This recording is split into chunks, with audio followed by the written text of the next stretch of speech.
দৃষ্টি আকর্ষণ করতে চাই জনগণের পক্ষ থেকে। জনগণ বলা শুরু করেছে যে কোর্টে কোনোদিন খালেদা জিয়া বিচার পায়নি, যে আদালতে কোনোদিন আমার বিএনপির লক্ষ লক্ষ লোক যারা হাঁটু পানিতে দাঁড়িয়ে রাত কাটিয়েছে, যারা কবরস্থানের জঙ্গলে থেকে পুলিশ থেকে রক্ষা পেয়েছে, তাদের বক্তব্য স্পষ্ট।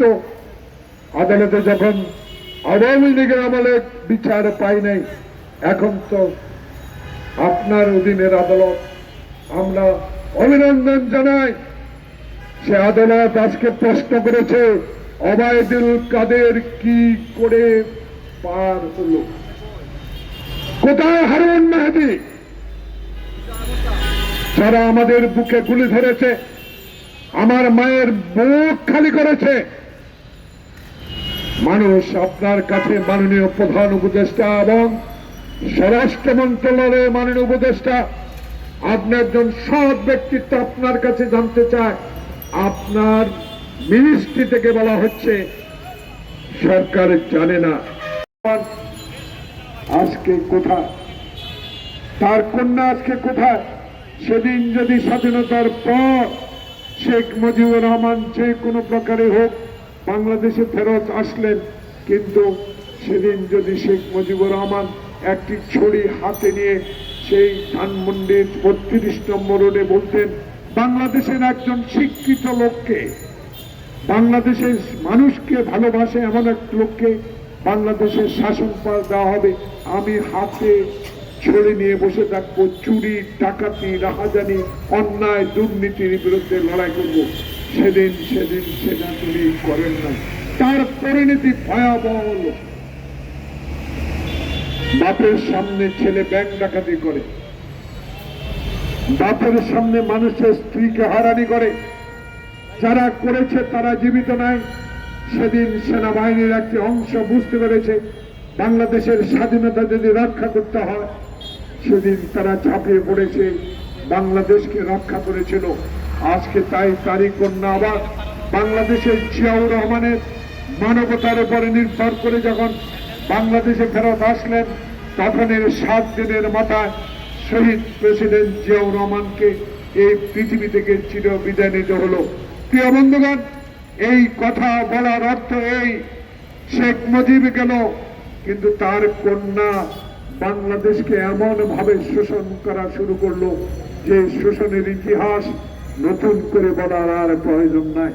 ছাত্র বৈষম্য বিরোধী আন্দোলনের সাথে বাংলাদেশের সকল পর্যায়ের রাজনৈতিক দল যারা শেখ মুজিবের কন্যার রক্ত চক্ষু উপেক্ষা করে ঢাকার বুকে আন্দোলন করেছে, মানুষের পক্ষে কথা বলেছে, সেই কথার কারণে ছাত্র বৈষম্যকে সমর্থন দেওয়ার পরে বাংলাদেশে অগাস্টের এই বিপ্লবের পর আজকে বিশ্বনন্দিত ডক্টর ইউনূসের আজকের এই অন্তর্বর্তীকালীন সরকার।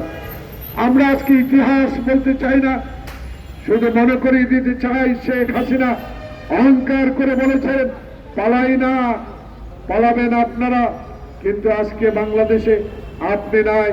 ডক্টর ইউনূস যে ব্যক্তিটা বিশ্বের দরবারে বাংলাদেশের মানুষকে মাথা উঁচু করিয়ে বিশ্বনন্দিত উপায় নিয়ে এসেছিল, তাকেও আপনি 18 তলায় লিফট ছাড়া আজকে পায়ে হেঁটে আপনি মামলা হাজিরা দিতে হয়েছিল।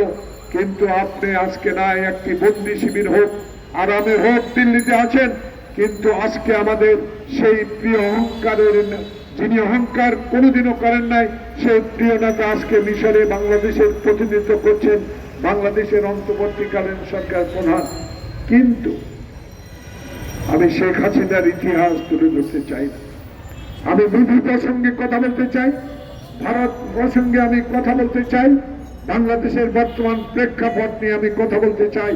বাংলাদেশ জাতীয়তাবাদী দল সৃষ্টি করেছে শহীদ প্রেসিডেন্ট জিয়াউর রহমান। সেদিন ইচ্ছা করলে ক্ষমতায় পাকাপোক্ত করে নিতে পারতেন, কিন্তু সেদিন উনি আন্তরিকতার সহিত সবকিছু গ্রহণ করে সেই জিয়াউর রহমান আবার বাংলাদেশের রাজনীতিতে ফিরে এসে বাংলাদেশের বিশ্ব দরবারে জিয়াউর রহমান তলাবিহীন চুরিকে চুরিতে পরিণত করেছেন। বিশ্বের মুসলিম দরবারে সার্ক গঠন করে সেদিন জিয়াউর রহমান পৃথিবীর ইতিহাসে একজন সুন্দর শাসক এবং গণতন্ত্রের সপক্ষে লোক হিসেবে পরিচিত লাভ করেছেন। কিন্তু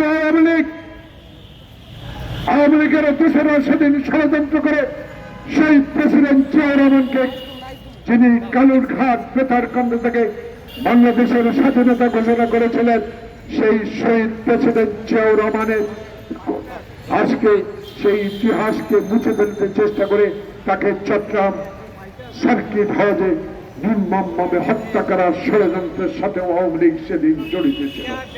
আজকে তাই আমরা স্পষ্ট করে বলতে চাই, ক্ষমতা থাকাকালীন শহীদ জিয়ার কবরকে আপনি স্থানান্তরিত করবেন। আপনি ক্ষমতা থাকাকালীন সংসদে আমি 5 বার যাওয়ার সৌভাগ্য হয়েছে, আমার কোন কৃতিত্বের জন্য না।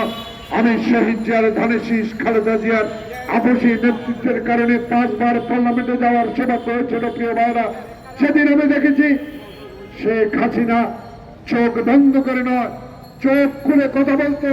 বেগম খালেদা জিয়ার দিকে তীর নিক্ষেপ করে বলতো, তোমার স্বামী বাংলাদেশের পাকিস্তানের সহচর্য, যুদ্ধ করে নাই। প্রিয় বন্ধুগণ, তাই আমরা সেদিন দাঁড়িয়ে প্রতিবাদ করতেও পারি নাই। আজকে শুধু প্রতিবাদ নয়, আজকে আঙুল দিয়ে মনে করিয়ে দিতে চাই, আপনি নাই, কিন্তু বেগম খালেদা জিয়া তার দল তারেক রহমান বাংলাদেশে আছে।